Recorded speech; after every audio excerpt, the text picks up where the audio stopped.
Definitely that one took me a while because when you're young and you're hard charging and you're not really thinking about those things, right? You think you're Mm. indestructible. And then for me personally, I hit a wall and I found out a bit of the hard way that I had to take care of myself or I was never going to make it. Hi, and welcome to Lead Well. Today, I'm really pleased to welcome Lawrence R. Armstrong to the show. Larry is the chairman and former CEO of Ware Malcomb, a global organization he helped build and scale over 4 decades. And Larry, you're also the New York Times best-selling author of Layered Leadership, and I can see that behind you. So, what I appreciate about your work, Larry, is really how deeply human it is. You don't talk about leadership as a checklist or a title. You really talk about it as something that is lived and as a practice that blends not only strategy, but also creativity and relationships and personal clarity. And so, in this conversation, I would love to explore how leaders can navigate complexity without losing themselves, why imagination matters more than ever at the top, and how leadership depth develops long before anyone hands you a role. Larry, it's great to have you here. Welcome. Thank you so much. I really appreciate it, Christine. It's great to be here and look forward to our conversation. Larry, you've led a fast-growing global organization, as we just heard, for 4 decades. And you describe leadership as layered. So, when you look at today's leaders, what layer do you see most underdeveloped right now? Oh, wow. Usually it's in the way of learning how to empower and to delegate and to bring up people behind you, such as a number two. Talk a lot in the book about having a number two, somebody that you're training, that you're delegating to, that you're empowering to help you build the business, but also relieve you of some of the day-to-day in the weeds type of responsibilities. And so to me, that's one of the biggest things I see people struggle with is giving away a little bit of control Mm, for the benefit of the company. yeah. Yeah. And what do you think is the reason behind that? Is it they're anxious to lose their position? Are they anxious to lose control, as you said? Or don't they even think about it? Yeah, I think there's a good reason behind it. And it's something that needs to be coached and trained because most of us go into a profession that they go to school and study for and apprentice in, and in my case, architecture, right? Mm, I'm an architect and go to school to become an architect and learn how to design and put a building together and all the technical aspects of that. So if you do a good job, you get promoted. And then all of a sudden, what you're doing is managing people and leading people, which is not what you went to school for. And it's a completely different job and one that you're not maybe necessarily well trained to do. So I think a lot of us fall into leadership roles, but maybe aren't that well prepared to actually do the job, mm, even though we intend well and certainly are ambitious. Most of us may not have that skill set fully mm. developed. And I think there is a little bit. So then when you are unsure of yourself in a new role, you tend to have insecurities. Mhm. And so if you have insecurities, you tend to hold on to every single thing and maybe not delegate appropriately or empower the people that you're leading properly. And Mm. so I think that's a very common kind of a scenario that happens. And you touched on a really interesting point. When I was working in for an American company, what we usually did, or what the management there usually did, is they looked at individual contributors, especially in sales. That was really prevalent. And then they promoted those individual contributors into the management roles or the leader roles. And as you said, they had a personality that were great at being successful on an individual basis, but they had not the skill set and also not the education to work with people there. So my question to you now is, what signals tell you that someone is leadership ready before they are in that role? Yeah, they tend to, in my business, you do have to work as a team all the time, no matter what your role is in the organization. So I think those that, have shown a natural ability to pull a team together for the benefit of the client, work well with the client, work well with contractors and all the different consultants in terms of leading a successful project. I think that there are aspects. We have the same thing in our kind of business. We have individual performers that perform at a very high level, but mostly when they're producing their piece of the project. And then we have others that come up and are very inclusive in the process and build the team and the enthusiasm on the team. And they have a very excited client. They have a very successful project. And the team likes working with this leader. You see some natural leadership qualities tend to come out. And so usually what happens if we see a person like that, we want to understand what their ambitions are and their goals for their career. And then we focus on that person and help them develop those skills that they need to go further. And so we have a robust mentoring and coaching program available to our people to help them get there and get coached up on areas where they may not be as well trained. Yeah. Wow. Yeah. And I like the idea that you're saying that in your area, you are working as a team, or everyone is working as a team and in a team quite naturally. And yes, then it shows whether you get followers, because as a leader, you have to have those followers, or you don't. So, very Yeah. natural way there. Now, you Yeah. talk about layered leaderships. What are those layers that you're talking about? As architects, and I use the word layers because it's the way I think about the world. As architects, we design buildings in layers, space and lighting and technical aspects of a building, all in layers. And I also think that way when I'm producing my art. My art is very abstract, and I'm specifically studying over a long period of time this idea of conceptual layers in the environment and sound and thought and light. And the same thing, I apply that to the different skill sets required for leadership. And I equate it to what I call whole brain thinking, because many of us think of ourselves as left brain or right brain or left brain thinkers. And we all have a tendency one way or another. But I tend to encourage people to develop whole brain thinking so that if there's some area that you maybe aren't as strong in, you work to develop those strengths. You tend to build your career and your life around your strengths, which is fine. But if you want to be a really well-rounded leader and lead a team so that you understand the whole aspect of the business, then you need to develop those areas where you're less strong. And this whole brain idea of bringing creativity to leadership. And so the concept, I think, has really worked for me. I use several examples and metaphors throughout the book to demonstrate those things, those ideas. Can you share a moment where imagination and not analysis changed the business outcome? Yeah, there's been several times where we applied an idea where we saw a need in the marketplace that wasn't being addressed by our competition or even by us, and that our clients needed.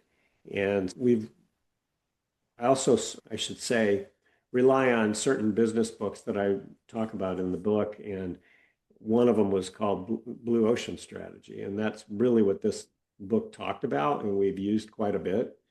And so as an executive team, we tend to brainstorm on how we can do better for our clients and set ourselves apart from our competition. And so we're always coming up with innovative ideas about how to do that. Mm, And one idea was we're experts in the design of giant warehouse buildings and distribution centers for corporate America. mm, And land is short in urban areas. And so we developed a prototype to go multi-story in terms of warehouse space, which is very unusual And our clients really love that. And because of a lot of the e-commerce needs of being close to homes and quick delivery, as we've all seen, that there wasn't space for giant warehouses in the cities. So we developed this concept and prototype that we developed on our own for multi-story industrial buildings. And our clients loved it and it set us apart. And so it's one idea, and that's very specific to our industry. But the idea is the idea when you have a collaborative, innovative mindset on your team and you're up against tough competition, you can sometimes identify an advantage based on the strength of your company. It always has to be based on what you're already strong at. To innovate and come up with ideas that the the marketplace will accept and that would set you apart from your competition. Mm. I like the idea that you also say that the C-suite is where creativity belongs to. So it needs to sit there because I have seen several occasions where there were then like events, creative events, but it was not inherent in the business, in the day-to-day business. But where do you see leaders most misunderstanding creativity? Yeah, I think that it's really a cultural issue in a company. You have to, as you said, it's not an event-driven thing. It's more of an everyday cultural phenomenon in your company. It infused this idea of collaboration and where it's a team building idea. It's where we set the company up as one team where we're always working on solutions and anyone can come up with a solution and we build on each other's ideas as opposed to compete with ideas against each other. Mm. And there's a big difference there because if you are open and you throw an idea out and somebody else can improve that idea, and then pretty soon everybody participates and this idea becomes maybe something else entirely, but it's a much better solution that you can pursue. We encourage this idea all the way up through the company, not just at the C-suite. The whole Mm. entire company is encouraged to think creatively about our business and how we can improve ourselves all the time.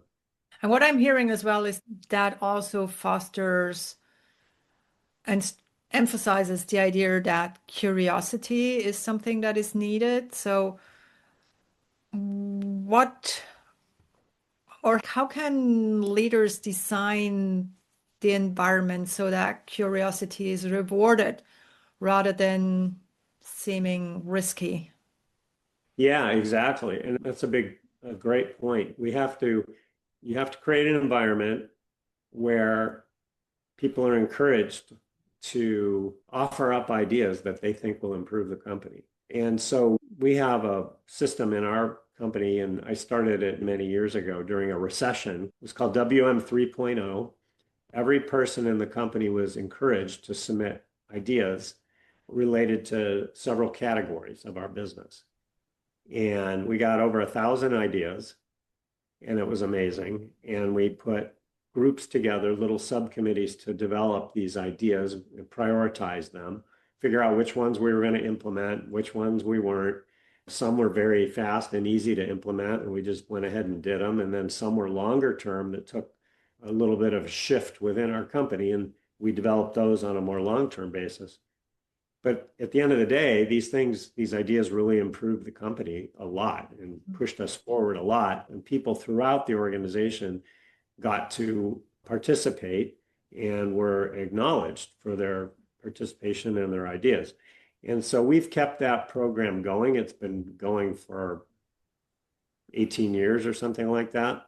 So we've provide different versions of it, and we're in the midst of one right now. And we always get great ideas, and it always helps the company. And Mm. so it's just a cultural phenomenon where people know that their ideas are valued, and it's been proven to help the company.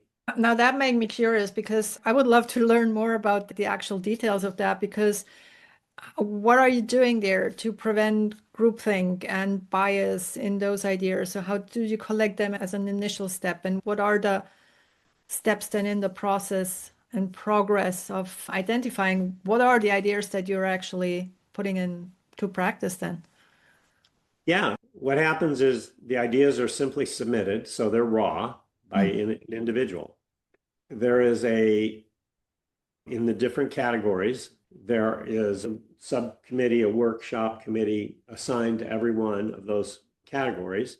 And the committee is based up of a diverse group of people from around the company, different departments, so they can discuss it and talk about it and decide if they think which ones are maybe they think are either easiest to implement or would help the company the most or whatever. So it has to get through that committee. And then that committee makes their recommendation of their top three or four to the executives. And then the executives will maybe guide them a little bit, whatever they think. And then they will be assigned to develop those ideas and make them into reality mm, and then implement them. And implementation obviously is a huge part of this. Ideas are great, but you have to make them happen. And so it's been a bit of a process. It's mm, also evolved over time because as we've gotten a lot bigger, you have to scale an idea like that so that you don't get bogged down. But it's worked out really well for us. And again, it's a great way to engage people, get people excited, make people feel valued in the mm, company, and show that their ideas could become a change within our company, which is mm. great. Yeah, it's Yeah. also a great way of making them feel seen and Yeah. appreciated. 100%. Yes. Mm, mm. Yeah. It's been really fun. Wow. Oh, that's So that's interesting. just one thing we do, but it's Uh-huh. been very effective, I Uh-huh. would say. Wow. Yeah. Think so. So from what I'm hearing, your working environment in that company is also very healthy. And I know that you also put a lot of emphasis into wellness as a leader and how to make sure that you can, I always say, be productive in a sustainable way. So, what is it that you personally are doing to keep yourself healthy? Yeah, I've had to work for a long time on this because I wasn't very good at it. And we're in an inherently stressful business that requires long hours and imbalance in your life at times. And that's just the nature of our business. Understanding that, we've tried to emphasize balance in people's lives. We've talked a lot about that. We've developed a lot of programs in our company to help people do that, just both from a company fitness kind of a thing, health and fitness, company outings, different things like that. But for myself, I've always emphasized, I wrote a personal health manifesto and it's in the book and it goes along with my personal financial manifesto as well, financial health. But I've worked a long time on this and knocking down the idea that you don't have time to work out and exercise. You do and you must. We're in a long career here and to perform at your highest level, you've got to take care of yourself at all times and eat right and exercise. Over time, I've developed a very good exercise routine. I combine cardio and weight training and Pilates that I do every week, several times a week. And I've changed my diet over time, really incrementally tried to do better with that and some vitamins and supplements, that sort of thing, drinking water, and then just taking enough time to balance what I work life with personal life and relaxation. And so all of those things I think are very important for maintaining better performance at your job Mm, and not falling into the trap of workaholic mm, type behavior, and which is easy to do in our business because it's like I said, it's a demanding kind of a business, and many obviously we're not unique in that, but architecture definitely is that. And so you just have to be disciplined. You can be disciplined and again creative and responsive to who you are yourself. You can be successful doing that. It's a very important part of this whole thing, this layered thinking. yeah. Yeah.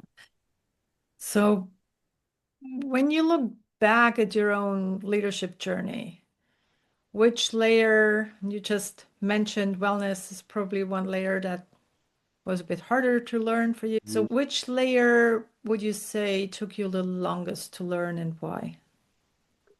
Definitely that one took me a while because when you're young and you're hard charging and you're not really thinking about those things, right? You think you're Mm, indestructible. And then for me personally, I hit a wall and I found out a bit of the hard way that had to take care of myself or I was never going to make it. Yeah, that was a hard lesson for me. I think also I went through my own journey in terms of understanding different people's motivations and where they were coming from and what they wanted to do and what they wanted to achieve versus maybe what I wanted to achieve or what I wanted. And so I think I had to learn that, hey, not everybody thinks like me, not everybody has the same ambitions as me or motivation as me. Everybody's a little different. And I had to learn, again, the hard way, probably made a lot of mistakes about how to meet people where they are a little bit more and mentor them up if that's what they wanted to do and learn more about where they were, what they wanted to do and how they fit into the company and to make them successful in their own journey. Because you need that. Everybody that works at the company has a different role and has different personal situations and so those things are important. They're not just numbers working at a desk. They're people that, and everybody's different. And so Yeah. I think we've gone a long way in our company in recognizing that and working with people and trying to help them get to wherever they want to get in their career, which is everybody's a little bit unique in that way. And I think recognizing that is very important. It's very important and it's so fascinating. Me working as a leadership coach, it's so fascinating how some people really have not recognized that when they start working with me. They think their way of thinking is what everyone is doing, and their way of seeing the world is what everyone is doing. So it's interesting that you're saying that you had that same experience there. Now, you have a long-term leadership experience, and I think we have seen leadership evolve quite a bit over the last 40 years and 30 years. Yes. So, where are you seeing the development in the next, let's say, decade? What are you seeing there? What is changing? Technology is always changing, right? So technology changes everybody's business all the time. And so that has been one of the big drivers, along with obviously sociological and societal changes. Technology is always an important aspect. And I think that in our business, technology, it's critical that the company keep adapting and keep anticipating changes in technology and encouraging our people to stay abreast of these things and stay ahead of these things. So that changes how we work, it changes our productivity, it changes our workflow and how our people have to interact together. So I think, and it's accelerating, obviously, with AI. AI is affecting everything now, including our business. I think just maintaining an attitude of you have to always be evolving as a company. And that goes for leadership. Leadership has to continue to evolve to understand the next generation. Every generation coming up is a little different, right? And I think we have a multi-generational workforce. Now, maybe more than ever, we have so many generations still in the workforce all at the same time. And each one of them is a little different in their approach and their attitudes and their desires and their motivations. And so I think it's really important that leaders are aware and responsive to these differences in the workforce. And so that's, to me, it's being creative, and you have to be creative to keep up with all this stuff. And I think that's an important aspect that creativity and leadership is going to become, if anything, even more important than it is right now. Mhm. And that's why I'm so big on it. Creativity and leadership is, I think, critical for anyone going forward. Yeah. That's a great way of ending a conversation, I would say. Okay. That's wonderful. Thank you so much for your insight. So, where can people find out more about you? I guess your book, of course, Layered Leadership. Yeah, so Layered Leadership is available everywhere online, Amazon, Barnes and Noble, everywhere. You can also check out my website, layeredleadershipbook.com. I have blogs on there and testimonials and all my interviews are up there as well and all that stuff. Yeah, so I would suggest those two things. And yeah, Great. Thank you. And stay creative. yes, thank you so much. I appreciate it. Thanks. Thank you. Thanks, Really Larry. fun. This was Lead Well. Now, what is the one thing that you're taking away from this episode? Please share in the comments below and do share the podcast with your friends and family, but only if you like it.